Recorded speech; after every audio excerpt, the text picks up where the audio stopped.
Shrimati Sushma sir. धन्यवाद उपाध्यक्ष जी। उपाध्यक्ष जी, सुश्री गिरिजा व्यास जी द्वारा प्रस्तुत किए गए इस धन्यवाद प्रस्ताव पर चर्चा निरंतर आगे बढ़ रही है। हमारी ओर से आदरणीय आडवाणी जी ने चर्चा की शुरुआत करते हुए इस प्रस्ताव का समर्थन भी किया, सरकार से कुछ अपेक्षाएं भी की और सरकार के सामने अपनी मांगें भी रखी।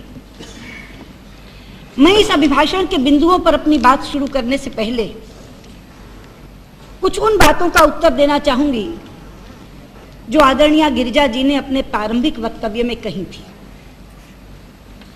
गिरिजा जी से मेरे बहुत स्नेहिल संबंध हैं और मैं उनकी योग्यता का बहुत सम्मान भी करती हूं, पर पता नहीं क्यों उस दिन वो कुछ नाराज दिखी।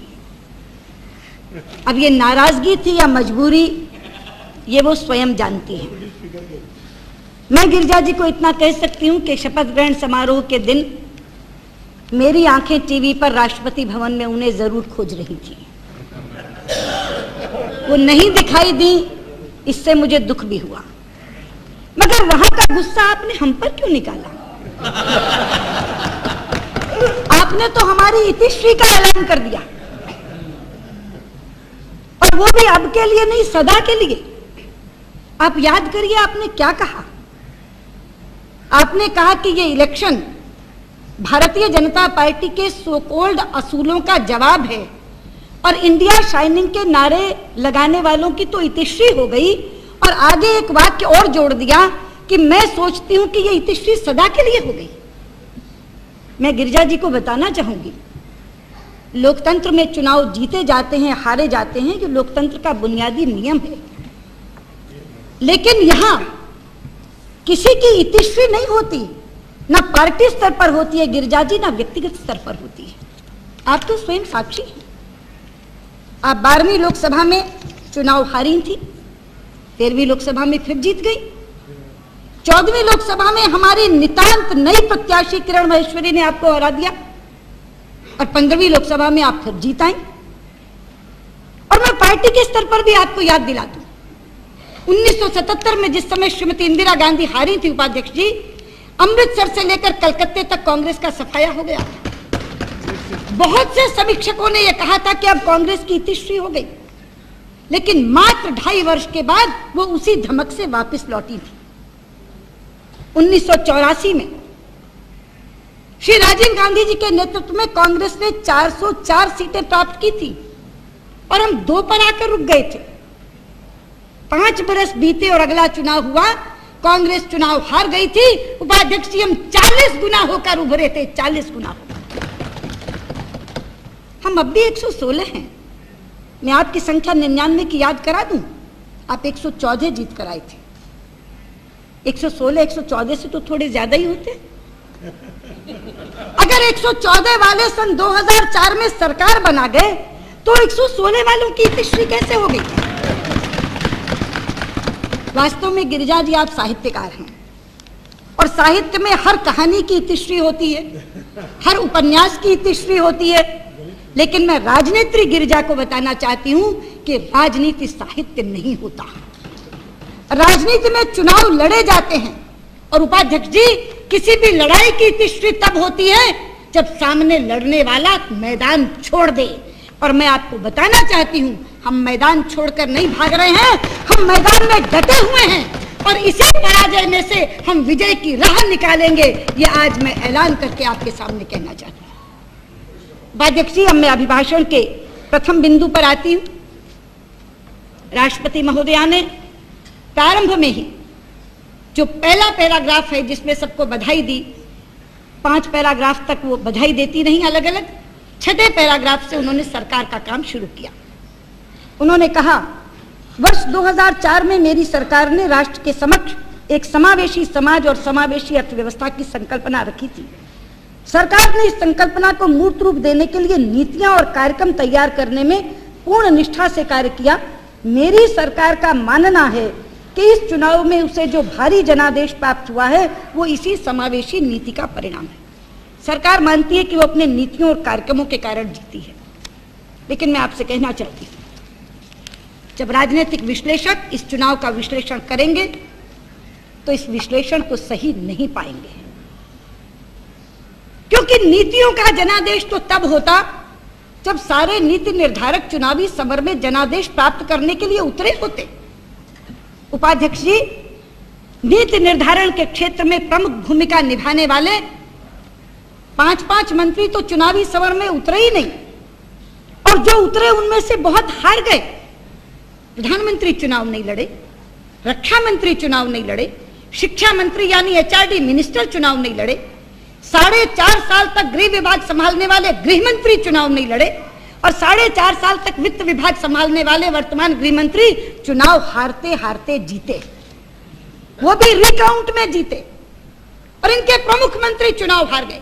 मणिशंकर अय्यर चुनाव हारे, संतोष मोहन देव चुनाव हारे, रामविलास पासवान चुनाव हारे, रामोदास चुनाव हारे, AR अंतुले चुनाव हारे, शंकर सिंह वाघेला चुनाव हारे, नारायण सिंह राठवा चुनाव हारे, रेणुका चौधरी चुनाव हारी। मेरे पास सूची है, 21 मंत्री आपके चुनाव नहीं लड़े और 16 मंत्री आपके चुनाव हार गए, तो आप इसे नीतियों का जनादेश कहेंगे?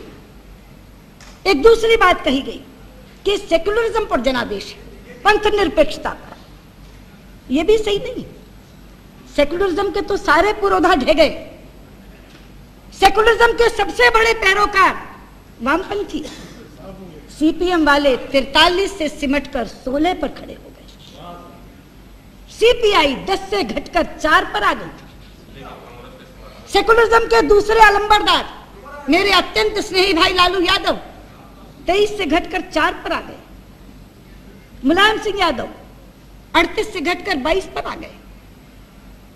और कार्यक्रमों की बात अभी कर रहे थे वासुदेव जी, नीतियों की बात मैंने कर दी। कार्यक्रमों का पूरा पर्दाफाश कर रहे थे, पोल खोल रहे थे कि क्या लक्ष्य था और क्या उपलब्ध किया, क्या प्राप्त किया। तो इसलिए मैं कहना चाहती हूं, ये नीतियों की विजय नहीं, ये परिस्थितियों की विजय है। परिस्थितियां आपके अनुकूल हो गई और आप चुनाव जीत गए। और यह भी सच है कि जनादेश आप ही को मिला है, जीत आप ही की हुई है। सरकार चलाने का जनादेश मिला है। शौक से चलाइए सरकार, अच्छी तरह चलाइए सरकार। लेकिन संसदीय कार्य मंत्री यहां बैठे हैं, मेरे बहुत स्नेही मित्र हैं। एक गीत की, बहुचर्चित गीत की एक छोटी सी पंक्ति आपके जहन में डालना चाहती हूं। सरकार चलाने वक्त अगर वो बात आप याद रखेंगे तो आपको कभी कठिनाई नहीं आएगी। पेश आएगी हमारी जरूरत कभी कभी। अगर आप इस बात को याद रख लें तो आप निश्चित तौर पर अच्छी तरह से सरकार चला सकेंगे। उपाध्यक्ष जी तो बताइए ना, पेश आएगी हमारी जरूरत कभी कभी। उपाध्यक्ष जी, गिरिजा जी ने उसके बाद ये कहा कि मैंने एक बयान में ये कहा है कि हमारा एजेंडा सरकार ने ले लिया है और अभिभाषण में शामिल कर लिया। ये सच है, मैंने ये बात कही है, लेकिन शिकायती स्वर में नहीं कही, खुशी से कही है। उस दिन अडवाणी जी ने कहा था कि विकास और कल्याण के कामों में श्रेय की होड़ नहीं होनी चाहिए, क्रेडिट की होड़ नहीं होनी चाहिए। इसलिए मुझे खुशी हुई कि जो काम हम करना चाहते थे आपने उसे करने का वादा किया है, लेकिन वो एजेंडा हमारा नहीं था, ये आप नहीं कह सकते। मैं पूछना चाहती हूं, स्विस बैंक से काला धन देश में वापस लाने का एजेंडा देश में किसने सामने रखा? निस्संदेह आडवाणी जी, भारतीय जनता पार्टी ने। एक रैंक एक पेंशन की बात किसके घोषणा पत्र में थी? भारतीय जनता पार्टी के। 33% से स्थानीय निकायों में आरक्षण 50% करने का काम किसने किया? एक एनडीए शासित और 4 भाजपा शासित राज्य सरकारों ने। आज मुझे गर्व है, मध्य प्रदेश, छत्तीसगढ़, राजस्थान, उत्तराखंड और एनडीए शासित बिहार के मुख्यमंत्री ने आपके इस विधेयक की इंतजार नहीं की जो आप आज अपनाने वाले हैं। उन्होंने अपने तौर पर 33% से बढ़ाकर 50% कर दिया और कई जगह तो चुनाव भी 50% पर हो गए, मध्य प्रदेश में होने वाले। एजेंडा किसने सेट किया? ये भारतीय जनता पार्टी ने। आपने 3 रुपए किलो चावल खिलाने की बात की, किसने खिला रहा है? 2007 से कौन खिला रहा है? भारतीय जनता पार्टी के छत्तीसगढ़ के मुख्यमंत्री सन 2007 से 35 किलो चावल 3 रुपए किलो पर खिला रहे हैं। लेकिन मुझे आज दुख से एक बात कहनी पड़ती है, 2007 में जब डॉक्टर रमन सिंह ने यह फैसला लिया कि वो अपने यहाँ के गरीब परिवारों को 3 रुपए किलो के हिसाब से चावल खिलाएंगे, उस समय छत्तीसगढ़ के चावल का कोटा 61,000 मीट्रिक टन था, 61,000 मीट्रिक टन। लेकिन आप हैरान रह जाएंगे, और हैरान भी नहीं, शॉक्ड, जब मैं आपको आंकड़ा बताऊं कि उनका यह निर्णय लेने के बाद केंद्र सरकार ने कहा कि अगर 3 रुपए किलो खिलाना है तो बाजार से खरीद कर खिलाओ, और उन्होंने कोटा काटकर 953 मीट्रिक टन। कोई सोच सकता है 97% की कटौती, 60,000 मीट्रिक टन चावल आपने उनका काट लिया, मात्र 953 मीट्रिक टन रखा। लेकिन मैं शाबाशी देना चाहती हूं डॉक्टर रमन सिंह को, जिन्होंने आपके इस दबाव के बावजूद भी अपने संकल्प से पैर पीछे नहीं हटाया और 1,000 करोड़ रुपया अपने बजट से निकालकर अपने इस संकल्प को पूरा किया। और आज मुझे बताते हुए खुशी है, छत्तीसगढ़ के 37 लाख परिवार, छत्तीसगढ़ के 37 लाख परिवार को वो 3 रुपए किलो के हिसाब से 35 किलो चावल प्रतिमाह खिला रहे हैं। और अब जब आप 3 रुपए किलो करने जा रहे हैं तो उन्होंने तय किया है कि अंत्योदय के 7 लाख परिवारों को वो 1 रुपया किलो खिलाएंगे और बाकी के 29 लाख परिवारों को 2 रुपया किलो खिलाएंगे। आप कह रही थी ना उस दिन कि कांग्रेस किसी को भूखा कैसे देख सकती है, और भी संवेदनशील मुख्यमंत्री करा के थोड़ी देर बाद आप कहेंगे कि आजादी में हमने दिलाई और आजादी में कुर्बानी में हम लोगों ने की, कांग्रेस तो केवल श्रेय ले रही। आप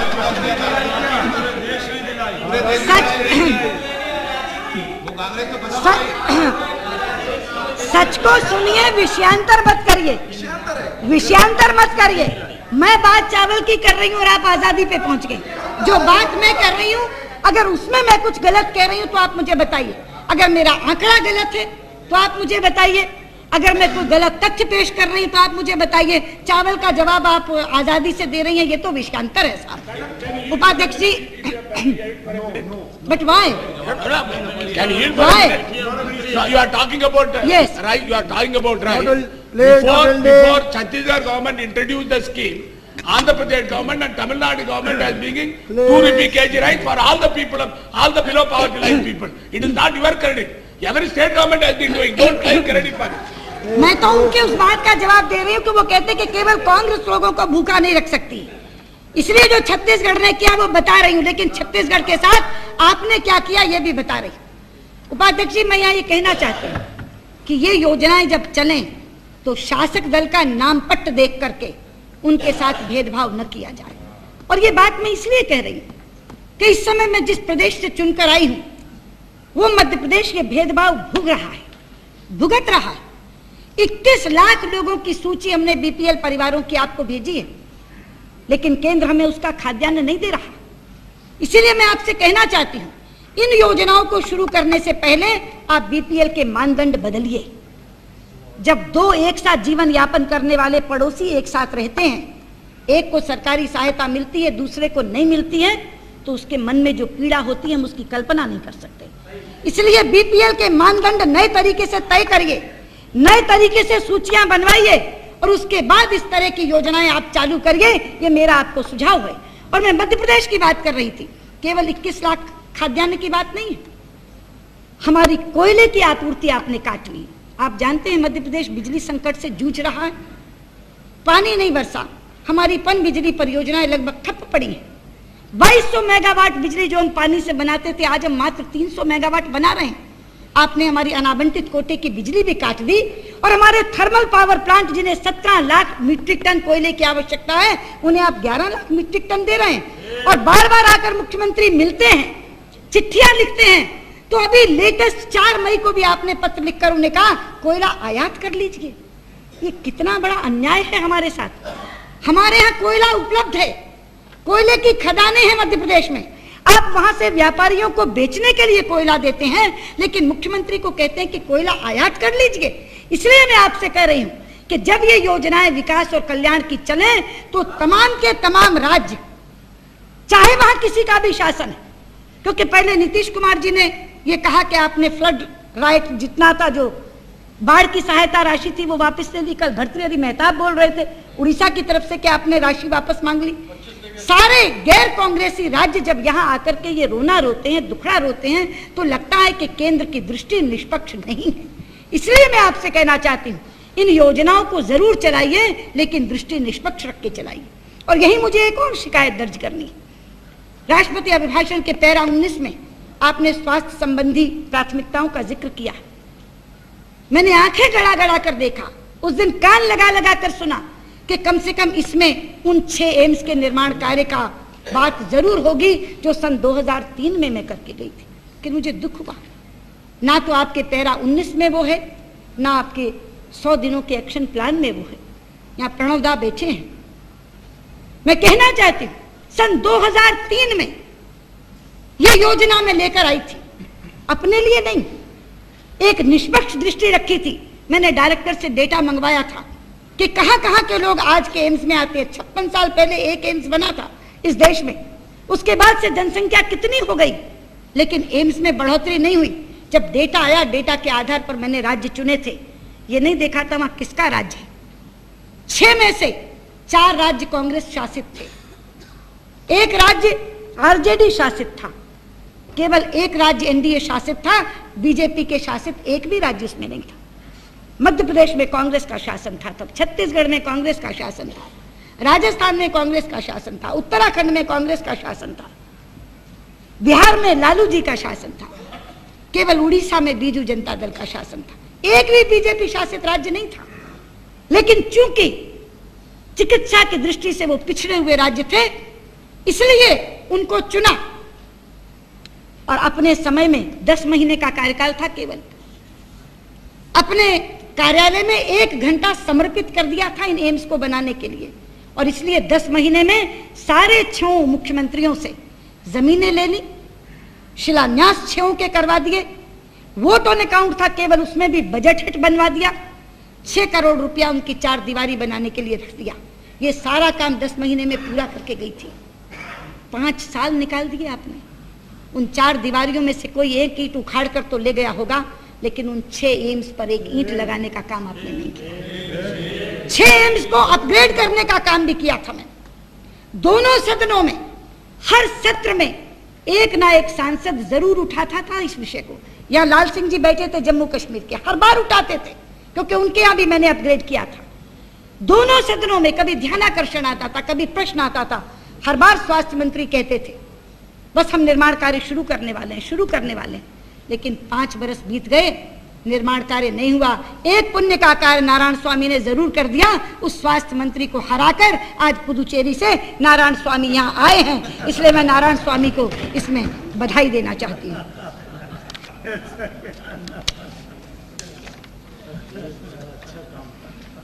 अध्यक्ष जी,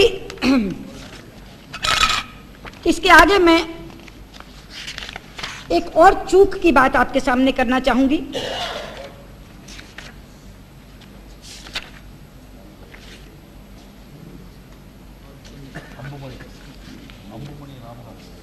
सरकार ने पैरा 25 में महिलाओं के लिए समान अवसर सृजित करने की बात कही है। इन्होंने 3 प्राथमिकताएं रखी हैं: महिलाओं की शिक्षा, साक्षरता जिसे कह रहे हैं ये, महिलाओं की नौकरी और महिलाओं का राजनीतिक सशक्तिकरण। ये तीनों बातें बहुत अच्छी हैं, लेकिन प्रणव दा, आप एक बहुत जरूरी बात भूल गए। आपने शिक्षा की समस्या याद रखी, आपने नौकरी की समस्या भी याद रखी, आपने राजनीतिक सशक्तिकरण की समस्या भी याद रखी, पर आप उसके जन्म की समस्या भूल गए। उपाध्यक्ष जी, अगर जन्मेगी नहीं तो शिक्षित कैसे होगी? अगर जन्मेगी नहीं तो नौकरी कैसे प्राप्त करेगी? अगर जन्मेगी नहीं तो चुनकर कैसे आएगी? आज तो उसके जन्म के सामने प्रश्न चिन्ह लगा हुआ है। भ्रूण हत्या देश में इतना बड़ा अपराध बन गया। कई बार तो मैं हैरान होती हूं कि जो देश वर्ष में 2-2 बार कन्या पूजन करता है, वो अपनी बेटियों को गर्भ में मारने का पाप कर रहा है।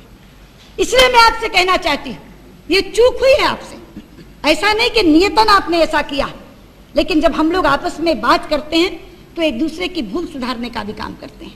ये 3 चीजें जो आपने रखी हैं, इसमें भ्रूण हत्या आप जरूर दर जरूर डालने का काम करिए।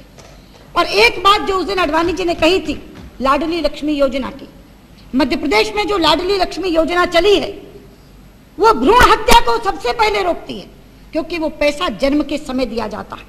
वो एक ऐसी योजना है जो लड़की के जन्म से लेकर उसकी शिक्षा से लेकर उसके विवाह तक जाती है।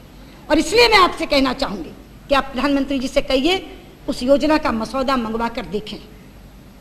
अगर उसमें कोई संशोधन करना है तो करें, कोई सुधार करना है तो करें, लेकिन जब तक आप बच्ची के जन्म की समस्या का समाधान नहीं करेंगे तब तक आपकी ये बाकी तीनों चीजें भी पूरी नहीं हो सकेंगी। इसलिए मैं आपसे कहना चाहती हूं लाडली लक्ष्मी योजना को मंगवाकर और उसको पूरे देश में लागू करने का काम करिए। वो भ्रूण हत्या को रोकेगी और महिला साक्षरता को बढ़ाएगी। आपने महिला आरक्षण की बात की, एक तरफ महिलाओं में बहुत ज्यादा उत्साह आया है उससे, दूसरी तरफ बवाल भी मचा है। क्यों शरद भाई? बवाल भी मचा है। लेकिन शरद भाई बवाल मचाने की जरूरत नहीं है, क्योंकि मैं आपको बता दूं लोग ये सोच रहे हैं कि आपने 3 महीने में ये बिल पारित कराने की बात की है। ऐसा नहीं है। इसमें एक पेंच है, पेंच, और वो पेंच लिखा गया है, वो कोई नहीं पढ़ रहा।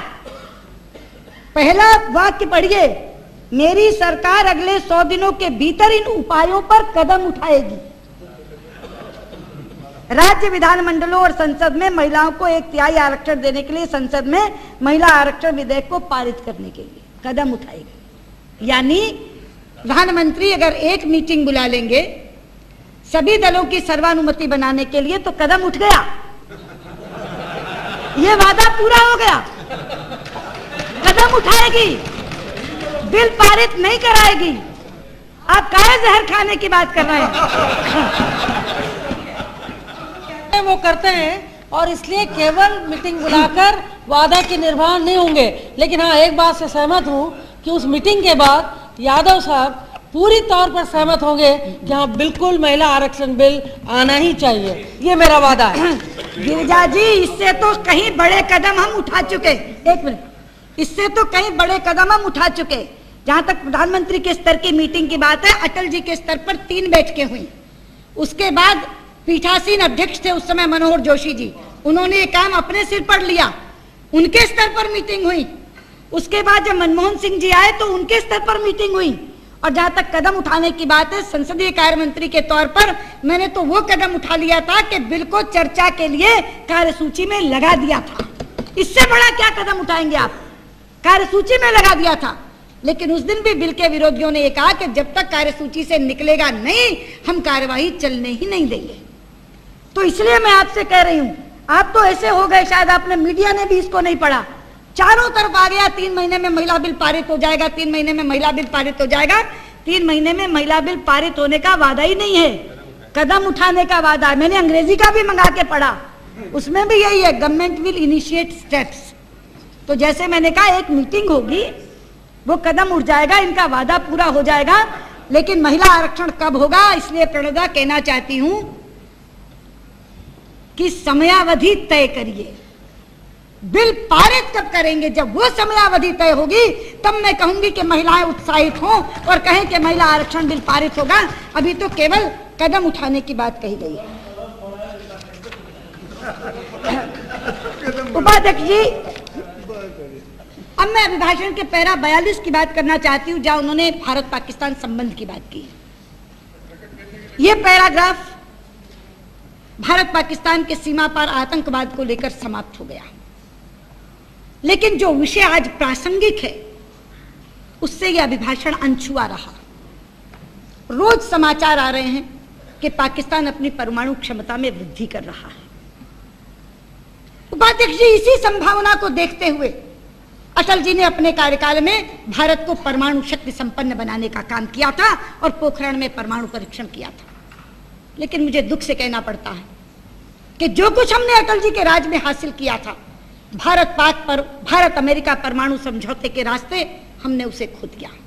हमने अपने ऊपर यह पाबंदी लगा ली कि हम आगे परीक्षण नहीं करेंगे, और अगर करेंगे तो समझौता टूट जाएगा।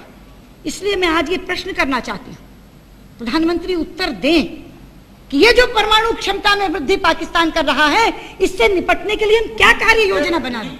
जी जी जी Who made this commitment that there will be no further test? No. Pranab da, we said about voluntary moratorium. Two things are not parallel. Don't say that. हमने कहा था Would there be any change in the world nuclear doctrine? Voluntary moratorium. Not a single syllable has been changed. मैं वही कह रही हूँ, हमने 1, 2, 3 is totally हमने different. अमेरिका से उसके बदले में कुछ लिया नहीं। एक मिनट हमने अमेरिका से उसके बदले में कुछ लिया नहीं था कि अगर हम उस वॉलंटरी मॉरेटोरियम को छोड़ते तो कुछ वापस करना पड़ता। आप उसको साथ बांध करके देकर आए हैं। आपने ये कहा है कि अगर ये परमाणु परीक्षण हम करेंगे तो ये समझौता टूट जाएगा, ताकि उसमें जो कुछ तब तक आया हुआ होगा वो वापस हो जाएगा। दोनों चीजें समानांतर नहीं है, दोनों चीजें समानांतर नहीं है। हमने वॉलंटरी मॉरेटोरियम की बात की थी, आपने समझौते के साथ उसको जोड़ने की बात की है। इसलिए आज देश जानना चाहता है कि अगर पाकिस्तान अपनी परमाणु क्षमता में वृद्धि करता है तो भारत उसका मुकाबला कैसे करेगा। You have mortgaged the nuclear sovereignty. और इसके साथ उपाध्यक्ष जी, पाकिस्तान के बाद इसी पैराग्राफ में श्रीलंका के तमिलों की बात आई है। जहां तक श्रीलंका का सवाल है, मैं बहुत साफ ये कह देना चाहती हूं कि हम श्रीलंका की सार्वभौमिकता के पक्षधर हैं, वहां किसी भी तरह की आतंकवादी गतिविधि के विरोधी। लेकिन हमारे तमिल भाइयों पर हो रहे अमानवीय अत्याचारों के विरुद्ध क्या हम आंखें मूंदे बैठ सकते हैं? अभी डीएमके के इलन गोवन बोल रहे थे कि जब ज्यूज की हत्या हुई तो पूरा का पूरा विश्व उठ खड़ा हुआ, लेकिन नो वॉर जोन में जिस तरह के अत्याचार हो रहे हैं हमारे तमिल भाइयों पर कोई बोल नहीं रहा। जब हम अपनी तमिल महिलाओं को रोते बिलखते देखते हैं, तमिल बच्चों को दूध के लिए कराहते और तड़पते देखते हैं, तो खून खौलता है, सिर्फ इसलिए कि वो सरहद पार रहते हैं। हम उनके दुख और दर्द को भूल जाएंगे? खून एक है, खून उबाला खाता है। उपाध्यक्ष जी, तमिल कविताओं का एक संग्रह है नन्नेरी, उसमें बहुत प्रसिद्ध कवियों की कविताएं लिखी हुई हैं। उसमें से मैं 4 पंक्तियां आपको पढ़ के बताना चाहती हूँ। 4 पंक्तियां चिदम्बरम जी तो समझ ही जाएंगे, बाद में मैं उसका अर्थ बता दूंगी। नन्नेरी में लिखा है, पेरी यवर्तम नोई पोल पिरर नोई कंड उल्लम एरियन इड़गावर एंगा थरी इड़ियाई मंडू पिणियाल वरुंदू पिर उर्पई कंडू कलड़ में कन। इसका अर्थ है कि शरीर के किसी भी भाग में अगर घाव होता है, पीड़ा होती है, तो आंसू आंख बहाती है। इसलिए अगर मानवता के ऊपर, हमारे फेलो ह्यूमन बींग्स के ऊपर कहीं भी दुनिया में कहीं भी, भले ही सरहद पार, अगर कोई आपदा आती है, कोई संकट आता है, तो अच्छे लोग उसकी चिंता करते हैं। इसलिए मैं आपसे कहना चाहती हूं, आपने लिखा है इसमें, लेकिन वो नाकाफी है। हमारी तरफ से वहां लोगों को जाना चाहिए, उनकी पीड़ा देखनी चाहिए, और भारत के तौर पर, भारत उनका पड़ोसी देश है, हम अपने समान खून के लोगों के प्रति उदासीन नहीं रह सकते हैं। और इसलिए उनके संकट में जितनी कमी करवा सकते हैं, उनके कष्ट में जितनी कमी करवा सकते हैं, वो करने का काम करना चाहिए। उपाध्यक्ष जी, पैरा 45 में इंडियन डायस्पोरा की बात है, प्रवासी भारतीयों की बात है। लेकिन मुझे बहुत बार हैरानी होती है कि हम एक तरफ तो प्रवासी भारतीयों को अघोषित राजदूत कहते हैं अपना, इतना माथा ऊंचा किया है उन्होंने हमारा। अमेरिका जैसे बड़े देश में भारतीय हमें गौरवान्वित कर रहे हैं, लेकिन आए दिन खबरें आती रहती हैं प्रवासी भारतीयों के कष्ट की। कभी मलेशिया में भारतीयों के साथ मारपीट की जाती है, कभी कजाकिस्तान में इस्कॉन का मंदिर तोड़ा जाता है, कभी फ्रांस में सिख बच्चों को स्कूल में जाने पर, पगड़ी पहनने पर पाबंदी लगाई जाती है, कभी पाकिस्तान और अफगानिस्तान में सिखों पर जजिया लगाया जाता है, और अब तो ये कहा जा रहा है कि अन्य धर्मावलंबियों से भी जजिया लिया जाएगा। और ऑस्ट्रेलिया में तो आजकल हद हो रखी है, सिर में स्क्रू ड्राइवर डाल करके घायल किए हुए उस बच्चे की तस्वीर जब टेलीविजन पर दिखाई जाती है, रूह कांप उठती है। आज भी अखबार भरे पड़े कि कल एक भारतीय छात्र की कार जला दी गई, और मुझे दुख तब होता है जब इस सरकार के एक जिम्मेदार मंत्री टेलीविजन पर आकर कहते हैं हम क्या करें, हमारे मिशन में स्टाफ ही बहुत कम है, केवल 8 लोग हैं, केवल 8 लोग हैं, और उसके ऊपर फिर वो दो दोष देते हैं। वो दोनों मंत्री यहाँ बैठे हैं जिन पर वो दोष देते हैं। वो कहते हैं वित्त मंत्री के दबाव में विदेश मंत्री ने स्टाफ कम कर दिया, और अब चूंकि विदेश मंत्री ही वित्त मंत्री बन गए हैं, मैं चाहूंगा कि वो अपना फैसला बदले। मैं पूछना चाहती हूं आपसे कि स्टाफ कम है या ज्यादा, इससे किसी को क्या मतलब? फैसला किसने बदला, क्या बदला, क्यों बदला, कैसे बदला, इससे हमें क्या सरोकार? हमें अपने बच्चों की सुरक्षा चाहिए। देश ये चाहता है कि आप कर क्या रहे हैं? आप 8 के स्टाफ से करें कि आप 10 के स्टाफ से करें, आप 12 के स्टाफ से करें कि आप 24 के स्टाफ से करें, स्टाफ बढ़ाएं या घटाएं, लेकिन उन बच्चों की सुरक्षा आप मुहैया करवाइए। और मैं ये भी कहना चाहती हूँ कि इतने बड़े बड़े संकल्प का अभिभाषण और दूसरी तरफ मंत्रियों के इस तरह के असहाय जवाब, ये दोनों मेल नहीं खाते। कल मैं एक बयान पढ़ रही थी मोइली जी का, I can't do anything for corruption in judiciary. ये दोनों चीजें कैसे मेल खाएंगी?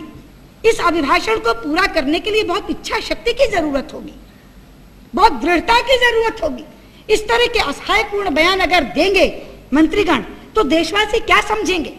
इसलिए उस दिन भी अडवाणी जी ने कहा था कि ऑस्ट्रेलिया में जाना चाहिए। मैं तो चाहती हूँ कि बहुत युवा सांसदों का एक डेलीगेशन अगर आप यहाँ से भेजें, वो स्वयं जाकर के वहां देख करके आएंगे, उनको लगेगा हमारे देश से कोई हमें पूछने आया, कोई हमारी सुध लेने आया, और उन्हें लगेगा कि सरकार हमारे प्रति संवेदनशील है। और मुझे लगता है कि इसको करने में कोई ज्यादा देर नहीं होनी चाहिए और कोई कठिनाई भी नहीं होनी चाहिए, हमें ये करना चाहिए। उपाध्यक्ष जी, अंतिम पैराग्राफ में राष्ट्रपति जी ने देश के युवजन की आशा और आकांक्षा की बात की है। बहुत अच्छा है, देश में बहुत युवा बयार बही है।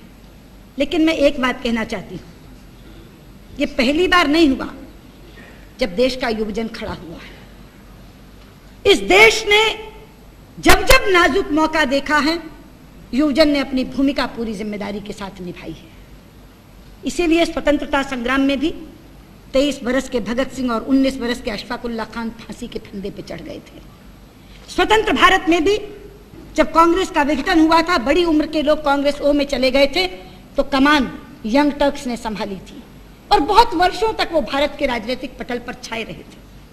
उसके बाद जब इस देश में इमरजेंसी लगी थी, तो लोकतंत्र की रक्षा का युद्ध भी इस देश में युवजन ने ही लड़ा था और एक बूढ़े के नेतृत्व में लड़ा था। तब भी यही युवा ऊर्जा सड़कों पर उभरी थी।